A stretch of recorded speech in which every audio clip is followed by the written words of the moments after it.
માતર તાલુકાનું ઉઢેલા ગામ અવારનવાર ચર્ચામાં આવતું હોય છે. આ વખતે આ ગામ સરપંચ વિરુદ્ધ અવિશ્વાસની દરખાસ્તને લઈ ચર્ચામાં આવ્યું છે.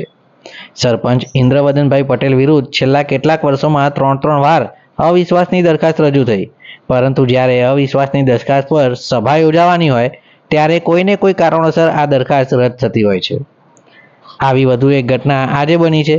અઠવાડિયા અગાઉ ગ્રામ પંચાયતના ડેપ્યુટી સરપંચ અને કેટલાક સભ્યો દ્વારા માતર તાલુકા વિકાસ અધિકારીને સરપંચ વિરુદ્ધ અવિશ્વાસની દરખાસ્ત આપવામાં આવી હતી, જેને લઈ આજરોજ ગ્રામ પંચાયતમાં સભા બોલાવવામાં આવી હતી.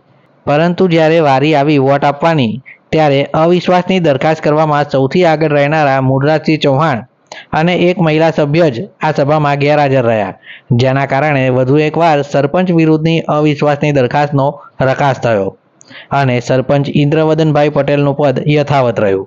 આ પ્રસંગે ગામના અગ્રણી વકીલ દશરથભાઈ ભોઈ દ્વારા ઇન્દ્રવદનભાઈને હાર્દિક શુભેચ્છાઓ આપવામાં આવી હતી.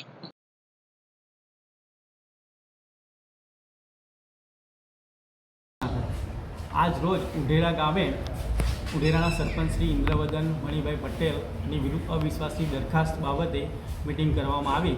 બરાબર, એમાં હાલમાં ઉઢેરા ગ્રામ પંચાયતમાં હાલમાં કુલ 10 સભ્યો છે. એ પૈકી 2 સભ્યો કે મૂળરાજસિંહ જે ચૌહાણ અને આશાબેન યુ ચૌહાણ, આ 2 સભ્યો ગેરહાજર રહેલા છે. ટોટલ 8 સભ્યો હાજર રહેલા છે. આ મિટિંગની શરૂઆત કરતાં નિયમ મુજબ અવિશ્વાસની દરખાસ્ત 2/3 સભ્યોનો ટેકો હોય તો તે પસાર થાય છે. નિયમ મુજબ 2/3 સભ્યો 10 સભ્યોના 2/3 સભ્યો કુલ 7 સભ્યો જોઈએ છે. બરાબર, જે બાબતે મિટિંગમાં મતદાન કરવામાં આવ્યું એમાં અવિશ્વાસની દરખાસ્તની તરફેણમાં એક પણ વોટ પડેલ નથી. બરાબર, અને અવિશ્વાસની વિરુદ્ધમાં કુલ 2 સભ્યોના વોટ કરેલ છે. એમાં અલ્પેશ કુમાર વસાવા અને શોભનાબેન ડી પટેલ, આ 2 સભ્યોએ એની વિરુદ્ધમાં મતદાન કરેલ છે. આમ 2/3 સભ્યોનો ટેકો મળેલ ના હોવાથી આ ઉઢેરાના સરપંચ વિરુદ્ધ જે અવિશ્વાસની દરખાસ્ત પસાર કરવામાં આવેલી, બરાબર, તે પસાર થઈ શકેલ નથી. મૂળરાજસિંહ જયંતિભાઈ ચૌહાણે અરજી કરી હતી, એમાં જે 6 સભ્યો સામેલ છે. તો આજે મૂળરાજસિંહ હાજર ના રહે? ના, એ નથી આપેલ. કેમ એવું? એ સાહેબ એમના કોમી ગયા.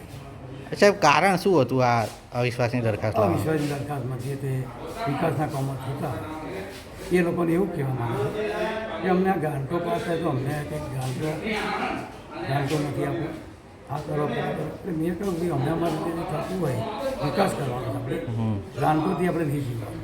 હું 5 વર્ષ આવ્યો છું તો મારે વિકાસ કરવો છે, મારે ગ્રાન્ટો માટે નથી. એ લોકોને આ રીતે વહીવટ કરવા તો મેં વહીવટ હું જાતે પોતે કર્યો, એટલે એમ કે તમને વિશ્વાસ અમારી પર નથી આવતો.